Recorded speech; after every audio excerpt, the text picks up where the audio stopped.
Assalamualaikum warahmatullahi wabarakatuh. Halo kawan pajak, kembali lagi dengan Siva di podcast 327 Padenian dalam segmen Ojak, obrolan pajak.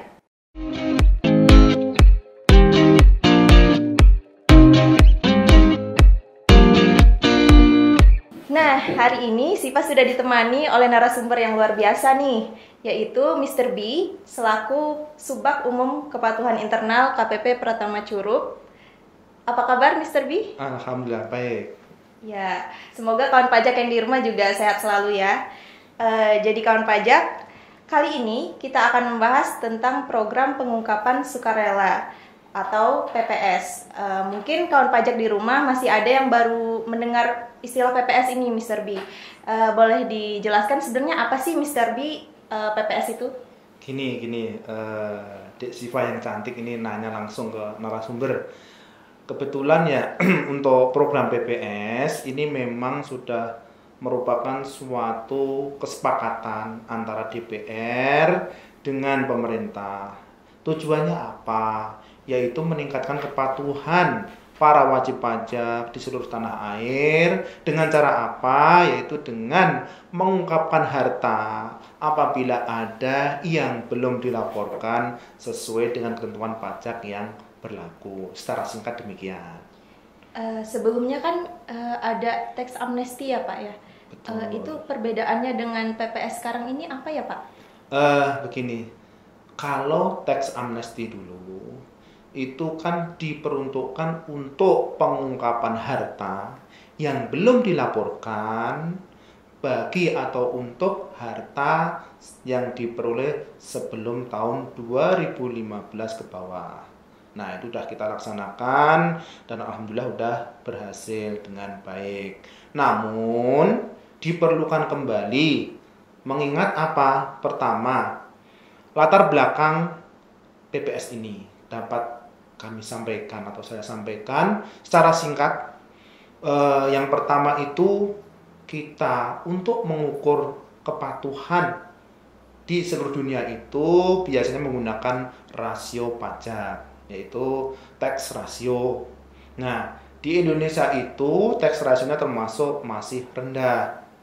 Nah, dengan adanya indikasi ini berarti kepatuhan kita semuanya sebagai wajib pajak masih rendah. Itu pertama. Yang kedua, bahwa ada informasi ataupun ya data-data yang diperoleh DJP maupun Kementerian Keuangan yang dari harta yang diungkapkan pada waktu tax amnesty itu belum sepenuhnya dilaporkan ke kami semua. Nah, berarti masih ada dong potensi pajak atau harta yang belum diungkapkan di SPH yang dahulu. Kemudian kita tidak menafikan kondisi sekarang, kondisi pandemi. Jadi, dengan ada kondisi pandemi ini memang memerlukan program khusus untuk memberi kesempatan kepada para wajib pajak semua dalam melaksanakan atau berpartisipasi dalam pemenuhan kewajiban perpajakan. Itu latar belakang secara singkat. Demikian, Mbak Siva. Kira-kira kawan pajak ini kalau ikut PPS, apa sih Pak manfaat yang bisa mereka dapatkan? Iya, jadi gini, kalau manfaat bagi wajib pajak, pertama untuk program pertama atau kebijakan pertama, itu kan dulu para wajib pajak yang telah mengikuti tax amnesty, apabila masih ada harta yang belum dilaporkan, itu kan nanti dikenakan sanksi 200%. Nah, di situ dengan adanya sanksi 200% itu pasti memberatkan kepada wajib pajak. Nah, dengan adanya program ini nanti ada diskon tarif. Diskon tarif bagi para wajib pajak yang mengungkapkan atau melaporkan hartanya yang belum dilaporkan pada saat tax amnesty untuk harta yang diperoleh sebelum tahun 2015 ke bawah. Itu berarti negara bersama DPR sudah setuju bahwa sanksinya 200% untuk pengungkapan harta itu bisa tidak dikenakan dan diturunkan tarifnya. Mengapa? Karena kalau mekanisme umum dikenakan tarif yang berlaku bisa mencapai 35%. Itu manfaat untuk kebijakan yang pertama. Kemudian untuk kebijakan yang kedua. Kebijakan yang kedua ini kan bagi wajib pajak orang pribadi yang belum sepenuhnya melaporkan penghasilan pada SPT tahun 2016 sampai dengan 2020. Nah, nanti ada diskon tarif juga. Biasanya kalau pakai tarif normal itu kan mencapai tarif tertinggi karena lapisan pengenaan pajaknya tarif yang sudah dipakai. Belum lagi ada sanksi administrasi. Misalkan 48% atau setengah dari pajak yang harus dibayar. Kemudian ya, dari sisi penetapan nanti harta yang diikutkan program PPS ini tidak akan dilakukan penetapan, jadi tidak akan diperiksa lagi. Nah, selain tidak diperiksa lagi, harta yang diungkapkan juga tidak dijadikan dasar atau menjadi dasar adanya penyelidikan, penyidikan, dan penuntutan pidana di situ. Itu salah tiga manfaat yang bisa dirasakan para wajib pajak untuk kebijakan kedua, untuk harta yang belum dilaporkan tahun 2016 sampai dengan tahun 2020. Demikian. Wah, sebenarnya menarik sekali ya Pak manfaat yang ditawarkan kita ini lewat program PPS ini. Kalau misalnya kawan pajak mau ikut nih Pak, kira-kira siapa aja sih Pak yang bisa ikut PPS ini Pak?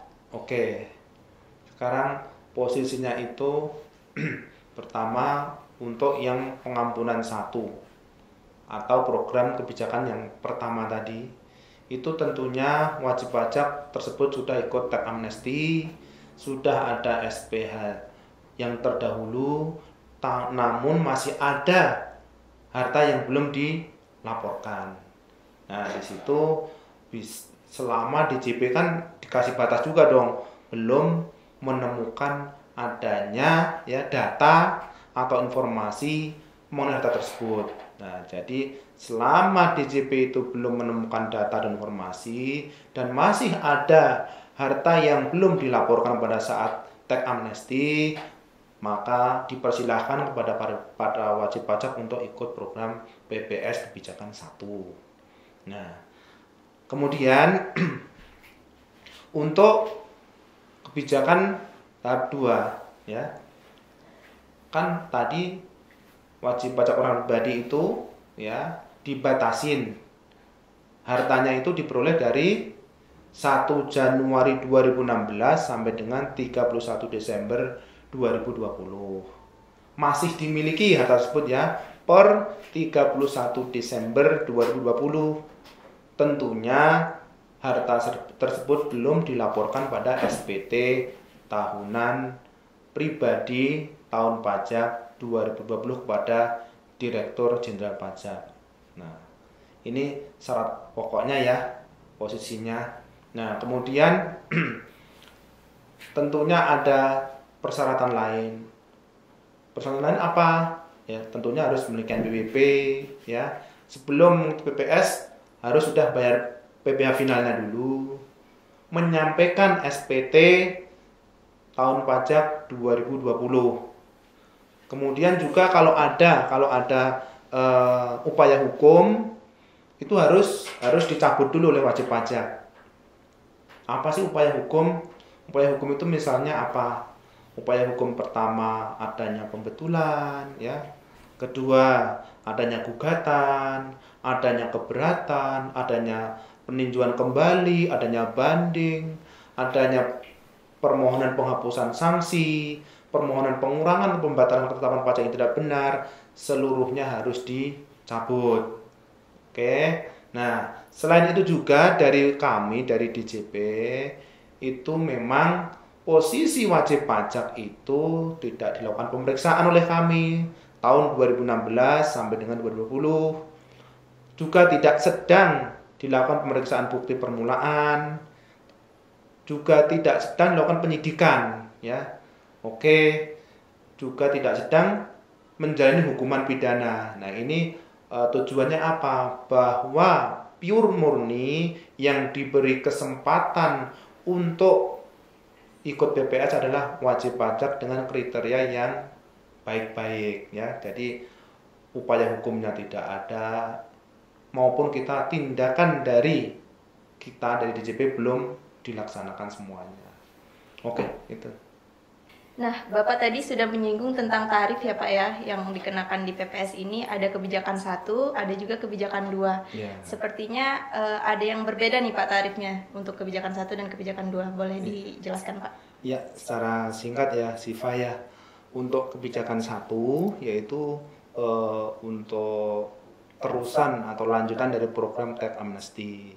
Nah, itu kan untuk deklarasi luar negeri saja, berarti wajib pajak kita itu sudah mengakui adanya harta yang belum dilapor, tapi tetap di luar negeri. Nah, kebijakan 1 itu berarti kita kenakan tarif 11%, kan gitu ya. Maksudnya masing-masing nanti kan punya dari nilai harta bersih ya. Jadi kalau deklarasi di luar negeri, kebijakan 1 itu 11%. Nah, itu.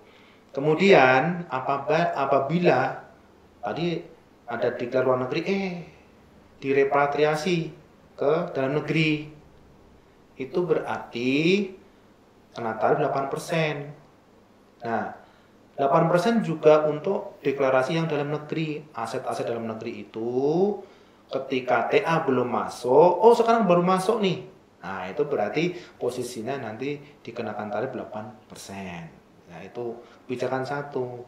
Tapi masih ada diskon lagi nih. Diskon lagi itu ketika nanti aset-aset tadi yang repatriasi ataupun aset dalam negeri yang kita declare itu nanti ditanamkan. Di mana? Itu di SBN ya, surat berharga negara, ataupun nanti ditentukan untuk sektor energi yang terbarukan. Itu nanti tarifnya menjadi 6%. Nah, ini. Jadi normal kalau declare luar negeri, saya ulangi untuk kebijakan 1, 11%. Untuk declare luar negeri, dipindahkan hartanya ke dalam negeri, dapat 8%. Untuk dalam negeri sendiri, 8%. Tapi kalau nanti diinvestasikan di tempat yang telah ditentukan, itu menjadi 6%. Jadi 11, 8, dan 6. Ini kebijakan 1, yaitu harta yang belum diungkap pada saat tax amnesty terdahulu. Nih. Kemudian untuk kebijakan 2, secara singkat dapat disampaikan untuk declare luar negeri, ya, harta-harta yang belum dilapor untuk SPT 2016 sampai dengan 2020 itu tarifnya 18%. Kemudian kalau di repatriasi ya ke dalam negeri, ke NKRI itu dapat diskon 4%, jadi menjadi 14%. Di dalam negeri, nah ini banyak nanti wajib pajak yang di wilayah kita ataupun di wilayah Sumatera itu kalau masih memanfaatkan kebijakan 2 itu 14%. Tuh. Kemudian kalau diinvestasikan kayak yang kebijakan 1 itu dapat diskon juga 2% menjadi 12%. Jadi tarif untuk kebijakan 2 18%, terus 14% dan 12%. Demikian. Berarti untuk tarif kebijakan 2 ini relatif lebih tinggi ya Pak ya daripada kebijakan 1. Betul. Jadi untuk yang pertama ini memang kan suatu kelanjutan dan suatu penghargaan kepada wajib pajak yang telah ikut dan secara sukarela untuk ya mendeklar atau menyatakan adanya harta yang belum dilaporkan sepenuhnya. Itu lebih rendah ya Pak tarifnya. Demikian. Oh, jadi begitu ya Pak untuk tarif pajak di program PPS ini. Kalau kawan pajak mau ikut ini kapan ya Pak terakhirnya Pak? Begini Siva, untuk kawan pajak semuanya mengingat manfaat yang besar, pertama untuk yang program pertama atau kebijakan 1 itu yang telah ikut teks amnesti tadi, itu kan dikasih potongan sanksi 200% tidak dikenakan. Secara finansial sangat berarti. Kemudian untuk yang program 2 itu kan untuk harta yang diperoleh 2016 sampai dengan 2020. Nah, itu juga posisinya tarifnya didiskon. Kalau normal itu kan sampai dengan level 35%. Tapi sekarang misalkan kalau deklarasi dalam negeri saja itu kena 14%. Nah, bagi kawan pajak yang memang pelaporannya belum memenuhi ketentuan, mari ya kami himbau semuanya untuk ikut program PPS ini ya. Jadi nanti harta yang telah dilaporkan itu menjadi aman secara pajak, tidak dilakukan penetapan ya. Jadi posisinya untuk perolehan yang 2016 sampai dengan 2020 itu juga sama kayak teks amnesti yang dulu, tidak dilakukan dasar untuk penagihan ya. Karena apa? Orang ditetapkan aja tidak, jadi tidak dilakukan pemeriksaan. Jadi sudah tidak memikirkan lagi harta yang telah dilaporkan. Tapi kami mohon kalau ikut semuanya harus lapor. Mengapa? Karena kalau sebagian nanti dikenakan lagi ya. Kalau semuanya dilaporkan atau diungkapkan semuanya itu menjadi aman semuanya. Nah, paling lambat karena ini sudah bulan Juni itu 30 Juni 2022 itu paling lambat untuk mengikuti program PPS ya. Untuk layanannya itu 24 jam online. Jadi tidak ada alasan lagi masalah waktu. Jadi tidak ada alasan lagi buat kita semuanya yang ikut program PPS, oh ini hari libur, oh ini hari tanggal merah, tidak ada lagi. Jadi pokoknya 24 jam layanan sampai dengan tanggal 30 Juni 2022. Demikian sih, Pak. Oke. Nah, kawan pajak, begitu besar manfaat PPS ini, jadi ayo kawan pajak kita manfaatkan PPS ini sebelum tanggal 30 Juni 2022. Benar ya, Pak? Betul. Apabila kawan pajak memiliki pertanyaan lebih lanjut terkait PPS ataupun aturan pajak lainnya, dapat hubungi Helpdesk KPP Pratama Curug di 0812 7133 2447 via WhatsApp ataupun juga media sosial kami di Twitter, Instagram, dan YouTube @pajakcurug dan juga Facebook KPP Pratama Curug. Oke, sekian obrolan kita hari ini. Terima kasih Mr. B untuk pemaparannya. Semoga apa yang disampaikan dapat bermanfaat bagi kita semua, terutama kawan pajak yang ada di rumah. Oke, sampai jumpa di obrolan selanjutnya. Tetap di Ojak Obrolan Pajak.